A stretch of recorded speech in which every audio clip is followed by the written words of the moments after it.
what to say, the monkeys won't do. Don't know what to say, the monkeys won't do. Monkeys dance, then I dance too. Don't know what to say, the monkeys won't do. I ran outside to get a stick, but I'm telling you, friends, those monkeys was quick. Cause when I returned, much to my disgrace, those monkeys had the nurse in a mad embrace. I don't know what to say, the monkeys won't do. For a nickel, I'll give you a clue. I didn't know your eyes were blue. I don't know what to say, the monkeys won't do. Thank you to Animaniacs for the lead in there. I promise the song is relevant, just bear with me. But yeah, it's pay-per-view preview time, and let's start off with TNA No Surrender 2010. Looking over the card, it's not terrible, but I do have a lot of storyline and creative concerns with how it was set up. Starting with the EV 2.0 versus Fortune feud. And by the way, TNA, don't spell Fortune F-O-U-R, Chun, okay? Because A, there are 7 members, and B, it just looks stupid. Just throwing that out there. But yeah, I hate this feud. It's taking up a bulk of the card, and the individual matches aren't bad. Douglas Williams versus Sabu for the X title. AJ Styles versus Tommy Dreamer in an I Quit match. I don't know if the title's on the line there, but I don't really care. And Rhino versus Abyss in Falls Count Anywhere. I know Abyss isn't part of Fortune, but you know, Rhino's part of EV 2.0. And to me, the storyline main problem is that it's 2 dead concepts fighting each other. It's ECW, which died in 2001, fighting the Four Horsemen, and as long as Flair's ugly face is attached to it, it's going to be considered a Four Horsemen ripoff, at least in my eyes. Yeah, so it's ECW versus Four Horsemen, and the Four Horsemen stopped being cool when the 90s hit, okay? Again, new ideas. It doesn't hurt. And again, I love all the guys in Fortune. AJ, Douglas Williams, Matt Morgan, Beer Money, who's number 6? Kazarian. Yeah, I love all those guys. I think they're great talents. I just don't think that... I just don't like sticking him with Ric Flair. With Ric Flair as like the head guy, which is what they're treating him as. Which is why what I would have done is when Fortune was introduced, I would have had them beat the shit out of the ECW guys. Hunt down Sting, Hogan, Nash, beat the shit out of them. And then when Ric Flair stumbles out of the strip club in his drunken stupor and goes, "Hey, good job, you guys," they go, "Fuck you, Flair," kick his ass, and then they drag all the veterans into the backstage and lump them all together in a pile, and then they play this song, and then while they're doing that, they're dancing to it, and they're pouring gasoline, because you gotta pour gasoline while that song's playing, and then when the time is right, they light the match, throw it on the pile, and the entire previous generation is wiped out, and Fortune takes over TNA, and now somebody else has to step up and face them. That's what I would have done. I think that would have been more interesting. Just have them be the guys that just completely wipes out the previous generation, and we never see those veterans again. That makes it even better. No revenge, no nothing. Fortune just kills them, gets rid of them, and like I said, somebody else would have to step up and face them. Now, I hope to God that AJ and Douglas Williams go over. But, like the song said, I don't know what to say, the monkeys won't do. See, I told you it fit. This is the same company that put a world title on Mick Foley.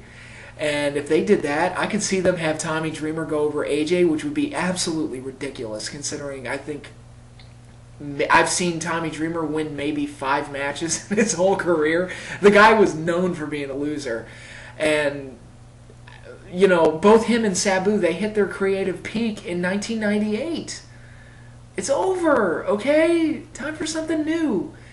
And to me, it would just be stupid to have AJ lose that match. I can see them doing it, so whatever.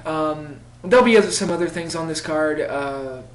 Joe and Jarrett versus Nash and Sting. Can anybody tell me what they're even fighting over? I don't know. The storyline is so stupid. I don't give a shit. Now Joe's being dragged down with it. I still don't know why Sting turned heel.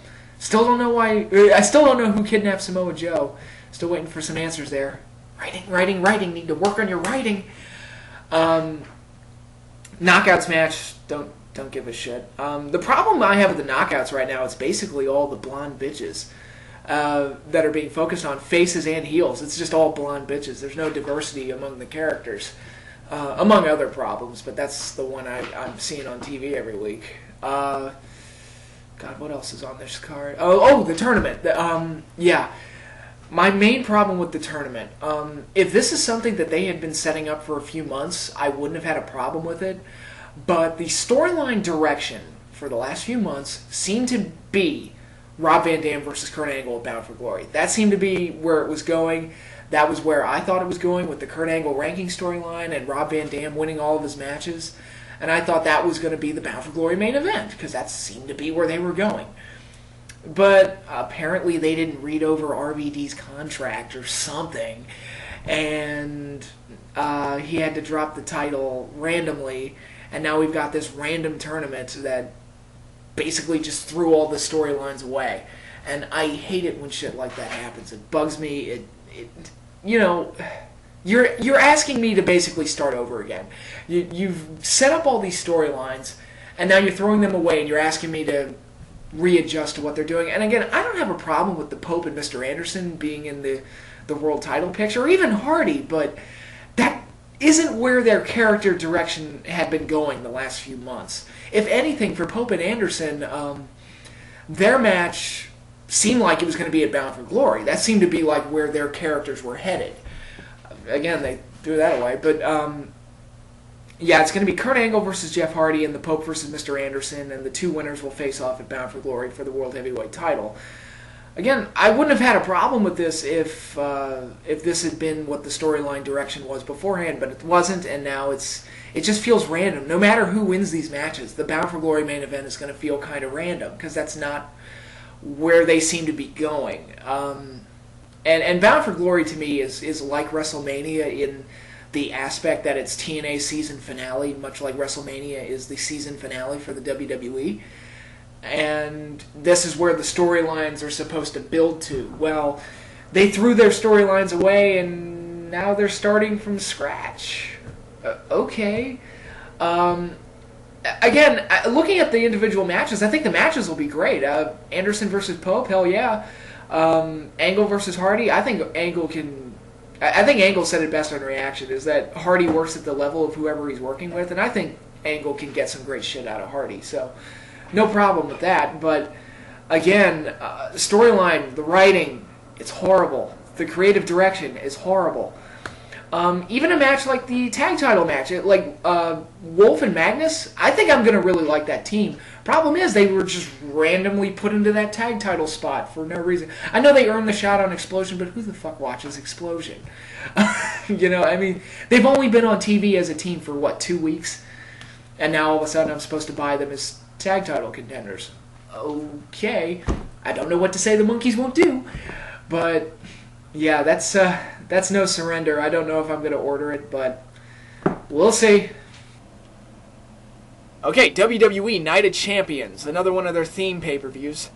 God, they theme so many of these things, it feels like a goddamn carnival. But this one's not as bad, because unlike the other ones where it's like, oh, it's Hell to Sell tonight, or, oh, it's going to be TLC all night long, bitches. This one feels a little bit more natural because it's just the champions defending their titles. But I still have my problems with the show. Kane versus Undertaker. If I wanted to watch this match again, I will just hit my DVD collection and pop in WrestleMania 14, or WrestleMania 20, or SummerSlam 2000, or Survivor Series 98, or Unforgiven 98, or Judgment Day 98, or the episode of Raw where they had a casket match, or the episode of Raw where they had another Inferno match. This feud's done, okay? It's over. No mas. And how much shit was it on Raw this week to watch the show open up with Bret Hart, The Undertaker, and Kane? It was like watching 1997 get shit out the ass of an elephant. That's 2010, baby! But, ugh, please, no more. God, what else? My main problem with this pay-per-view, the Night of Champions concept, is that a lot of the WWE's belts don't mean that much. IC title, I don't care. They've dumped on all the goodwill they had from the Jericho-Ray feud from last year. Tag titles, I don't give a shit about those. WWE doesn't even give a shit about the tag division, so why should I? They're unifying the two women's titles, which is good. 2 women's titles is overkill, but anything that gets lay cool on both shows is just a horrifying idea to me. But, yeah, don't care. six-way for the WWE title. This one isn't bad, but my problem with it is I don't see many of the guys as being possibilities for a win. Jericho's not going to win. Edge is not going to win. I think those two are just filling spots. I know Jericho put his career on the line, but, you know, like I said with Pope and Anderson, it would just feel weird for Jericho to win the title because that's just not his character arc right now. Wade Barrett, he's not ready. I guess if they'll put it on Swagger, they'll put it on anybody, but he's not ready. Orton is the one I would want to win, but I don't think he's going to because, like I said, I think Triple H is going to be the one to dethrone Sheamus. But I can see Cena winning because he's fucking John Cena. But, yeah, you got 6 guys in a match, and only 2 of them I really see walking out with the gold. And I'm not really a big fan of either Sheamus or Cena, so there you go. The only match on this card that I find even remotely interesting is The Miz versus Daniel Bryan for the United States title, because it's a feud that's been built up all year long since they started NXT, whenever that was. It's 2 clashing characters, 2 clashing styles, the 2 strongest characters going into this pay-per-view for sure. Even though they haven't handled Bryan as well as they could have since his return, it's still the best match on the show by far, and I think if given a chance, they could steal the show. And I think Daniel Bryan's going to win the title, so we shall see. But, yeah, Night of Champions, got 1 match that's good. Everything else, I don't know. They're asking a lot for me to fork over that much money just for 1 match. You didn't think I was going to forget about Ring of Honor, did you? They've got a pay-per-view coming up, too, Glory by Honor 9. GoFightLive.com, September 11th, I believe. And, you know, I'm not going to sit here and pretend to be the most avid or most knowledgeable viewer of Ring of Honor. I catch it whenever I can on YouTube because I don't get HDNet. But I think I'm going to check this show out for 3 reasons. 1, I really want to see the Kings of Wrestling. I almost said Heroes of Wrestling, but we don't want to remember that show, do we? Kings of Wrestling, Claudio Castagnoli and Chris Hero versus Haas and Benjamin, the world's greatest tag team. I think that's going to be a hell of a match, and I can't wait to see it. I'm a big fan of tag team wrestling. I think they are going to tear shit up. So that's 1 reason. 2nd reason, it's only $15. And I'm going to encourage anybody who, if you're willing to buy one of the other pay-per-views once a month, whether it be WWE or TNA, I see no reason why you wouldn't spend $15 on this one. It's professional wrestling. It's another option, and it's a lot cheaper. Yeah, it's an online pay-per-view, but again, it's just $15. It ain't going to kill you. Even like I said, even if you order one of the other shows, it's not going to kill you.